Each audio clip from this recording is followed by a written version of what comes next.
Kozhikode medical college ആശുപത്രിയിൽ അവയവം മാറി ശസ്ത്രക്രിയ നടത്തിയ സംഭവത്തിൽ ആരോപണ വിധേയനായ ഡോക്ടറെ ചോദ്യം ചെയ്തു. സംഭവത്തെ തുടർന്ന് സസ്പെൻഡ് ചെയ്യപ്പെട്ട ഡോക്ടർ ബിജോൺ ജോൺസണെയാണ് ചോദ്യം ചെയ്തത്. അതീവ രഹസ്യമായാണ് ചോദ്യം ചെയ്യൽ നടന്നത്. കേരള വിഷൻ ന്യൂസ് എക്സ്ക്ലൂസീവ് വിവരങ്ങളുമായി ഞങ്ങളുടെ പ്രതിനിധി റിയാസ് KMR ചേരുന്നു. റിയാസ്, ഈ തെളിവെടുപ്പിൻ്റെ ഭാഗമായുള്ള മൊഴിയെടുപ്പിൽ എന്തൊക്കെയാണ് ഡോക്ടറിൽ നിന്നും ലഭിച്ചത്? അതീവ രഹസ്യമായി നടത്തിയ മൊഴിയുടെ വിശദാംശങ്ങളിലേക്ക് പോയാൽ.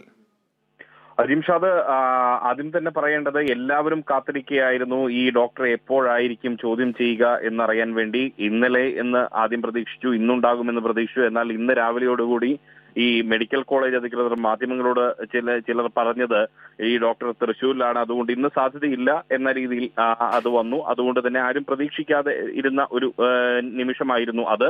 അതാണ് ഇപ്പോൾ ചോദ്യം ചെയ്തു എന്ന വിവരം കേരള വിഷൻ ന്യൂസ് പുറത്തുവിടുകയാണ്. ആ ഡോക്ടറെ അതീവ രഹസ്യമായാണ് ചോദ്യം ചെയ്തത്. ഇന്ന് ഉച്ചയ്ക്ക് 1 മണിക്കാണ് ഈ ഡോക്ടറെ കോഴിക്കോട് മെഡിക്കൽ കോളേജിലെ ഒരു ഹാളിൽ വെച്ച് ഈ Kozhikode medical college ACP KE പ്രേമചന്ദ്രന്റെ നേതൃത്വത്തിലുള്ള അന്വേഷണ സംഘം ചോദ്യം ചെയ്തത്. ചോദ്യം ചെയ്യൽ 1.25 മണിക്കൂറോളം നീണ്ടു എന്നുള്ളതാണ്. ഏകദേശം 2:30 കൂടിയാണ് ഈ അന്വേഷണ സംഘം അതിനുശേഷം പുറത്തിറങ്ങുന്നത്. മാത്രമല്ല, ഈ ഡോക്ടർ ബിജോൺ ജോൺസണെ പുറമെ അവിടുത്തെ ചില നഴ്സുമാരുടെ മൊഴി കൂടി അന്വേഷണ സംഘം രേഖപ്പെടുത്തിയിട്ടുണ്ട് എന്നുള്ളതാണ്. എന്തായാലും ഇത് ഔദ്യോഗികമായി പോലീസ് വൃത്തങ്ങളുമായി ബന്ധപ്പെട്ടപ്പോൾ ആ വിവരം സത്യമാണ് എന്നുള്ളത് തന്നെയാണ് പോലീസും അറിയിച്ചിട്ടുള്ളത്. ആശുപത്രി വൃത്തങ്ങളിൽ നിന്നും ലഭിച്ച ഈ വിവരം അത് ഔദ്യോഗികമായി പോലീസും സമ്മതിക്കുന്നു, അത് സത്യമാണ് എന്നുള്ളത്.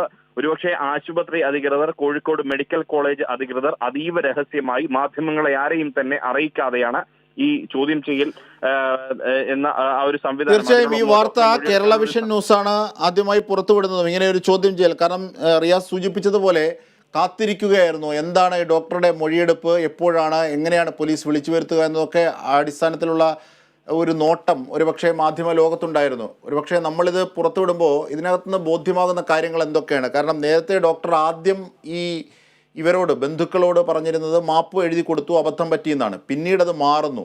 ഇവരുടെ സംഘടനകളൊക്കെ നടത്തിയ പരിശോധനകളിലും റിപ്പോർട്ടിലുമൊക്കെ നാവിൻ്റെ അടിയിലെ ചില കെട്ട് കണ്ടതിൻ്റെ ഭാഗമായിട്ടാണ് സർജറി ചെയ്തതെന്നൊക്കെയാണ്. എന്താണ് ഡോക്ടർ ഇപ്പോൾ നൽകിയ മൊഴിയിൽ പറയുന്നതെന്ന് അറിയാനാകുന്നുണ്ടോ?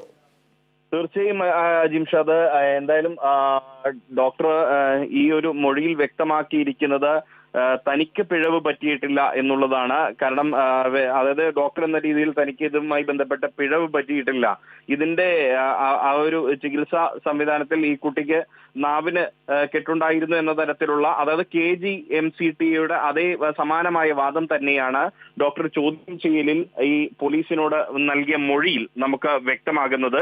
അത്തരം ഒരു രീതിയിൽ തന്നെയാണ് തന്റെ ഭാഗത്ത് പിഴവില്ല എന്ന തരത്തിൽ ഇതിൽ നിന്നും തടിയൂരാനുള്ള ഒരു ശ്രമമാണ് ഈ ഡോക്ടർ നടത്തുന്നത് എന്നുള്ളതാണ്. പോലീസിനെ സംബന്ധിച്ച് ഇത്തരം ഒരു കേസുകളിൽ, ചികിത്സാ പിഴവ് സംബന്ധിച്ച കേസുകളിൽ മെഡിക്കൽ ബോർഡ് ചേരുന്നതിന് മുൻപ് പരമാവധി ചെയ്യാൻ പറ്റുന്നത് ആരാണോ ഈ ചികിത്സാ പിഴവ് വരുത്തിയ വ്യക്തി, ആ വ്യക്തിയെ ചോദ്യം ചെയ്യുക എന്നുള്ളതാണ്. അതുകൊണ്ട് തന്നെ ഏറെ പ്രസക്തമായ ഒരു കാര്യം കൂടിയാണ് ഇന്നത്തെ ഈ ചോദ്യം ചെയ്യൽ. മെഡിക്കൽ കോളേജ് ACP KE പ്രേമചന്ദ്രന്റെ നേതൃത്വത്തിൽ ഇന്ന് ഉച്ചയ്ക്ക് ചോദ്യം ചെയ്തപ്പോൾ ഡോക്ടർ കുറ്റം സമ്മതിച്ചിട്ടില്ല എന്നുള്ളതാണ് ഏറെ ശ്രദ്ധേയമായ ഒരു കാര്യം. തനിക്ക് അങ്ങനെ ഒരു പിഴവ് വന്നിട്ടില്ല എന്നുള്ളതാണ് പറയുന്നത്. കാരണം മാത്രമല്ല, ഈ ഒരു സംഭവം, അതായത് നാവിന്, കൈവിരലിന് ചെയ്യേണ്ട ശസ്ത്രക്രിയ മാറി ചെയ്തു എന്ന് ശ്രദ്ധയിൽപ്പെട്ടപ്പോൾ തന്നെ അത് തിരുത്തിയിട്ടുണ്ട് എന്ന് പറയുന്നു.